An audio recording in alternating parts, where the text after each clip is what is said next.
वळत पुढच्या बातमीकडे. बातमी शक्तीपीठ महामार्गासंदर्भातली आहे. शक्तीपीठ महामार्गाविरोधात आता 12 मार्चला मुंबईत मोर्चा धडकणार आहे. तर मुंबईतल्या मोर्चाला स्वाभिमानी शेतकरी संघटनेनं पाठिंबा जाहीर केलाय.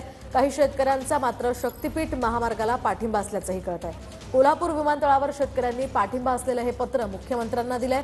शक्तीपीठ महामार्गाला माझा व्यक्तिगत विरोध नाही असं यावर हसन मुश्रीफांनी म्हटलंय. तर आपण या दोन दृश्यांच्या माध्यमातून पाहू शकतो. एकीकडे स्वाभिमानी शेतकरी संघटनेनं शक्तीपीठ महामार्गाविरोधातल्या मोर्चाला पाठिंबा दिला, तर दुसरीकडे काही शेतकऱ्यांनी पत्र मुख्यमंत्र्यांना देत या शक्तीपीठ महामार्गाला पाठिंबा दर्शवला.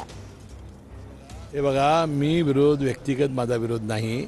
लोकसभेच्या वेळेला ज्या ज्या ठिकाणाहून हा रस्ता गेला तिथे मतदानामध्ये कमी आकडेवारी आपल्याला प्राप्त झाली होती. शेतकऱ्याचा फार मोठा विरोध होता.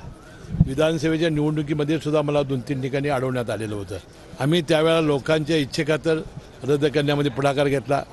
आज जर त्याच लोकांना तो रस्ता पाहिजे असेल, चांगला मोबदला मिळणार असेल तर ते म्हणत असतील, तर लोकप्रतिनिधी म्हणून त्यांनी सांगावं बाबा आता काय करावं. त्याप्रमाणे लोकांना इच्छेला आम्ही मान आणि सन्मान देणारी माणसं आहोत.